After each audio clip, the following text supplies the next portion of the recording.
राम राम साहब। ग्राम पंचायत सरोद के मेरे बुजुर्गों, माताओं, बहनों और मेरे समस्त ग्रामवासियों, आज मैं यहाँ किसी पर उंगली उठाने नहीं आया हूँ। मैं सिर्फ गांव की सच्चाई साझा करने के लिए आया हूँ। हम सब ने एक बात महसूस की है, चुनाव के समय हर व्यक्ति का फोन उठाया जाता है, हर व्यक्ति से बात की जाती है, हर गली में लोग मिलते हैं, लेकिन चुनाव के बाद क्या होता है? फोन लगाने से डर लगता है, बार बार फोन लगाएंगे तो बुरा मान जाएंगे, ऐसी बातें अपने दिमाग पर आती रहती है।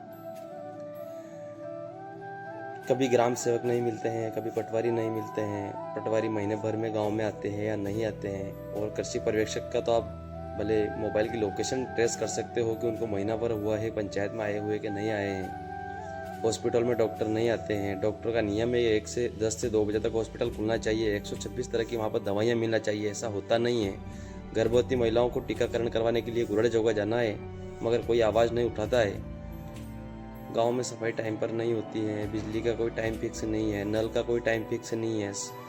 स्कूल की कोई हालत बिगड़ जाती है, मगर कोई जनप्रतिनिधि वहाँ नहीं जाते। सिर्फ यहाँ तो यह देखा जाता है कि जनप्रतिनिधि मेरे यहाँ प्रोग्राम में आ रहा है या नहीं आ रहा है, मगर सरपंच का वास्तविक दायित्व बनता है कि वह पंचायत की व्यवस्था को देखे।